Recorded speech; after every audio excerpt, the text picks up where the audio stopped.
வணக்கம், welcome back to my channel. இன்றைக்கி நம்ம சேனலில் சாட்டின் ஸ்டிச் ஃபேமிலிஸ் பற்றி பார்க்கலாம். இதில் மொத்தம் 9 வகையான ஸ்டிச்சஸ் இருக்குது. சாட்டின் ஸ்டிச்னால் பொதுவாகவே ஃபில்லிங்காக தான் நம்ம யூஸ் பண்ணுவோம். ஃபில்லிங்லேயே நமக்கு ரொம்ப முக்கியமான ஸ்டிச்னால் அது சாட்டின் ஸ்டிச் தான். ஏன்னா இதில் கிடைக்கிற மாதிரி ஃபினிஷிங் மற்ற ஃபில்லிங் ஸ்டிச்சஸில் கிடைக்காது. அதுக்காக தான் நான் ஃபஸ்ட்டு ஒரு ஃப்ளார் மாதிரி ஒரு இமேஜ் எடுத்திருக்கேன். அதில் சென்ட்ரு பார்ட்டில் நம்ம சாட்டின் ஸ்டிச் எப்படி போடுறதுன்னு பார்க்கலாம். பொதுவாக நீங்கள் எங்கே சாட்டின் ஸ்டிச் போடுறதா இருந்தாலும் சரி, நீங்கள் அதை முதல்ல பார்ட்டாக பிரிச்சுக்கோங்க. அப்படி பிரிக்கும்போது உங்களுக்கு அந்த ஃபில்லிங் போடுறப்போ ஈஸியாக இருக்கும். அதுவும் கர்வி பிளேஸில் போடும்போது உங்களுக்கு ஈஸியாக இருக்கும். இங்கே நான் சென்டரில் இருக்கிற சர்க்கிளில் போடுறதுனால ஃபஸ்ட்டு அதை ஆஃப் சர்க்கிளாக பிரிச்சுட்டு ஒரு பக்கத்தில் அந்த ஆஃப் சர்க்கிளில் ஒரு பக்கத்துலேயும் இன்னும் 2 போர்ஷன்ஸாக பிரிச்சுக்கிறேன். இதுக்கப்புறம் அந்த குட்டி போர்ஷன்லேருந்து ஸ்டார்ட் பண்ணுறேன். லாங்காக ஸ்ட்ரைட் ஸ்டிச்சஸ் போட்டுகிட்டே வரேன். ஸோ நம்ம ஸ்ட்ரைட் ஸ்டிச்சஸ் மூலமாக தான் ஃபில் பண்ணுவோம் அந்த போர்ஷனை. இதுதான் நம்ம சாட்டின் ஸ்டிச்சுன்னு சொல்வோம். ஸோ பார்த்திங்கன்னா ஃபஸ்ட்டு நான் அந்த குட்டி போர்ஷனை ஃபில் பண்ணிடுறேன் ஸ்ட்ரைட் ஸ்டிச் மூலமாக. அடுத்ததாக அதுக்கு அடுத்திருக்க போர்ஷனை நான் ஃபில் பண்ணுறேன். ஸோ இதே மாதிரி நம்ம என்டையராக சர்க்கிள் ஃபுல்லாக ஃபில் பண்ணலாம். இதுதான் சாட்டின் ஸ்டிச்.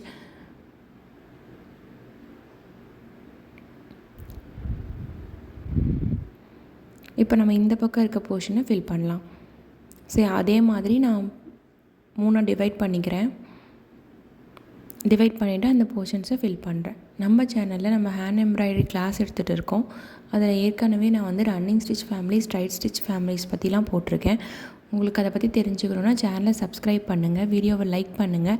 உங்களுக்கு ஏதாவது டவுட்ஸ் இருந்துச்சுன்னா கமெண்ட் பண்ணுங்கள், நான் அதுக்கு வீடியோ போடுறேன். ஸோ இப்படி இது ஃபுல்லாக கொஞ்சம் கூட கேப்பே இல்லாமல் நீங்கள் ஃபுல்லாக ஃபினிஷ் பண்ணிக்கோங்க. நீங்கள் ஃபினிஷ் பண்ணது உங்களுக்கு ஒரு கம்ப்ளீட் லுக் இந்த மாதிரி தான் கிடைக்கும். இதை நம்ம சாட்டின் ஸ்டிச்சுன்னு சொல்வோம். அடுத்ததாக 2வது விப்டு சாட்டின் ஸ்டிச் எப்படி போடுறதுன்னு பார்க்கலாம். இங்கே இருக்க ஃபஸ்ட்டு லீஃபில் நான் அதை ஸ்டார்ட் பண்ணுறேன். விப்டு சாட்டின் ஸ்டிச் எப்படி போடுறதுன்னா ஃபஸ்ட்டு சாட்டின் ஸ்டிச் போட்டுக்கோங்க. சேம் அதே ப்ராசஸ் தான். நான் இங்கேயுமே உங்களுக்கு 2ஆக டிவைட் பண்ணிக்கிறேன். டிவைட் பண்ணிவிட்டு ஃபஸ்ட்டு ஒரு சைடு ஃபஸ்ட்டு ஃபில் பண்ணிக்கிறேன். விப்டு ஸ்டிச்சஸ் பற்றி நம்ம ஆல்ரெடி ரன்னிங் ஸ்டிச்சு, பேக் ஸ்டிச்சிலலாம் பார்த்துருக்கோம். அதே மெத்தட் தான். ஸோ ஃபஸ்ட்டு ஃபில் பண்ணதுக்கப்புறமா நீங்கள் ஒரு டைரெக்ஷன்லேயே நீடில் இன்சர்ட் பண்ணிகிட்டே வரணும். அதுதான் விப்டு ஸ்டிச். இப்போ நம்ம இங்கேருந்து ஸ்டார்ட் பண்ணோன்னா அடுத்ததாக மேலே அப்பில் நீடில் ஃபினிஷ் பண்ணுறேன். இன்சர்ட் பண்ணிக்கோங்க. இதுவே பேக் ஸ்டிச் ரன்னிங் ஸ்டிச்சில் நம்ம நீடில் அந்த ஸ்டிச்சஸ்குள்ளேயே இன்சர்ட் பண்ணுவோம். இங்கே அப்படி பண்ணக்கூடாது, கிளாத் வழியாக தான் இன்சர்ட் பண்ணணும். நான் எப்படி நீடில் க்ளோஸ் பண்ணுறேன்னு பார்த்துக்கோங்க. ஸோ இதே மாதிரி நீங்கள் கொஞ்சம் ஆங்குலராக இன்சர்ட் பண்ணிகிட்டே வரணும். அதாவது நீங்கள் அந்த சாட்டின் மேலே நூல் சுற்றுன மாதிரி போட்டுகிட்டே வரணும். உங்களுக்கு விப்டு ஸ்டிச்சில் ஏதாவது டவுட்ஸ் இருந்துச்சு அப்படின்னா நீங்கள் ரன்னிங் ஸ்டிச் ஃபேமிலிஸ்லேயும் பேக் ஸ்டிச் ஃபேமிலிஸ்லேயும் செக் பண்ணி பாருங்கள். உங்களுக்கு இன்னும் கூட தெளிவாக புரியும். ஸோ நீங்கள் அந்த சாட்டின்லேயே ஃபுல்லாக சுற்றின மாதிரி இருக்கும். இதுதான் விப்டு ஸ்டிச். அடுத்தது நம்ம லீஃப் ஸ்டிச் எப்படி போடுறதுன்னு பார்க்கலாம். இதுக்கு நீங்கள் சென்டர் போர்ஷனை பிரிச்சுக்கோங்க. 2ஆக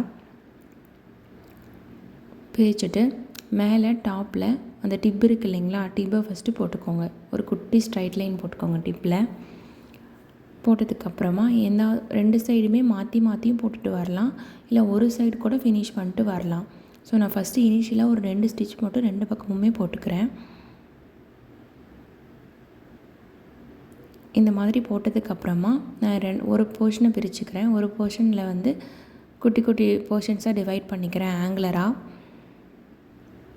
ஸோ நம்ம ஃபுல்லாக சாட்டின் போடாமல் இந்த மாதிரி குட்டி குட்டியாக 2 போர்ஷனாக பிரித்து 2 பக்கமும் சாட்டின் போட்டு வருவோம். அதுக்கு பேர் தான் லீஃப் ஸ்டிச் அப்படின்னு சொல்கிறோம். ஸோ நான் இதே மாதிரி இந்த போர்ஷனை டிவைட் பண்ணிக்கிறேன்.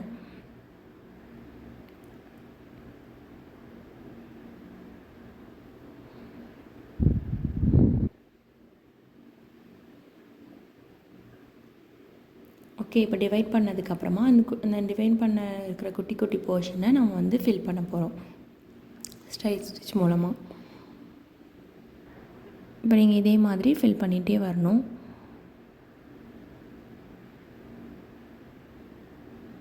பொதுவாக இந்த சாட்டின் ஸ்டிச்சில் இந்த மாதிரி நீங்கள் பிரித்து போடுறப்போ உங்களுக்கு கொஞ்சம் கொஞ்சம் கேப்ஸ் தெரியும் அங்கங்கே. ஸோ உங்களுக்கு அது ப்ராப்ளமாக இருந்தது அப்படின்னா நீங்கள் சென்டரில் ஒரு லைன் கொடுத்து கூட ஃபினிஷ் பண்ணிக்கலாம். எவ்வளோ தான் நீங்கள் அதே ஹோலில் திரும்பவும் இன்சர்ட் பண்ணணும்னு நினச்சிங்கன்னா கூட உங்களுக்கு குட்டி குட்டியாக கண்டிப்பாக கேப்ஸ் வரும். ஸோ நீங்கள் அதை நினச்சி வரி பண்ணிக்காதீங்க. முடிஞ்ச வரைக்கும் சேம் கிளாத்தாக இருந்தால் இந்த பிரச்சனை வராது. இல்லை அப்படிங்கிறப்போ நீங்கள் இந்த மாதிரி சென்டரில் ஒரு ஸ்ட்ரைட் ஸ்டிச் போட்டுக்கலாம். அது பார்க்க இன்னும் கூட நீட்டாக இருக்கும். அடுத்ததான் என்க்ரோச்சிங் ஸ்டிச். இதுவும் சேம் மாடல் தான், பட் பிரிக்ஸ் மாதிரி போட்டுகிட்டே வருவோம். அதாவது ஒவ்வொரு ஹைட்லேயும் நம்ம போட்டுகிட்டே வர போகிறோம். இப்போ நான் பார்த்திங்கன்னா அந்த லீஃபை வந்து 5 போர்ஷனாக பிரிச்சுருக்கேன். அந்த 5 போர்ஷனுக்கும் தனித்தனியாக நான் வந்து ஸ்டிச்சஸ் போடுறேன். அதுதான் என்க்ரோச்சிங் ஸ்டிச்சுன்னு சொல்லுவோம். ஸோ ஃபஸ்ட்டு கீழே இருக்க லேயருக்கு போட்டுட்டு வரலாம். இதுலேயுமே பார்த்திங்கன்னா நீங்கள் எவ்வளோ டீட்டெயில்டாக போட்டாலுமே கூட சில இடங்களில் கேப்ஸ் வரும். நீங்கள் அதை நினச்சி வரி பண்ணிக்காதீங்க. நீங்கள் போட போட உங்களுக்கு ப்ராக்டிஸ் ஆகிடும். ஸோ ஃபஸ்ட்டு போர்ஷன் முடிஞ்சதுக்கப்புறமா செகண்ட் போர்ஷன் பாருங்கள். நான் அதே ஹோலில் விட்டால் கூட சில இடங்களில் நமக்கு கேப் தெரியும், இல்லைனா அந்த ஹோல்ஸ் வந்து நமக்கு தெரியும். ஸோ இந்த மாதிரி ஸ்டிச்சஸ்லாம் மேக்ஸிமம் பார்த்திங்கன்னா நம்ம சேம் கலரில் வந்து கிளாத் இருக்க மாதிரி போர்ஷன்ஸில் தான் யூஸ் பண்ணுவோம். அப்படி பண்ணும்போது நமக்கு வந்து அந்த கேப்ஸ் தெரியாது.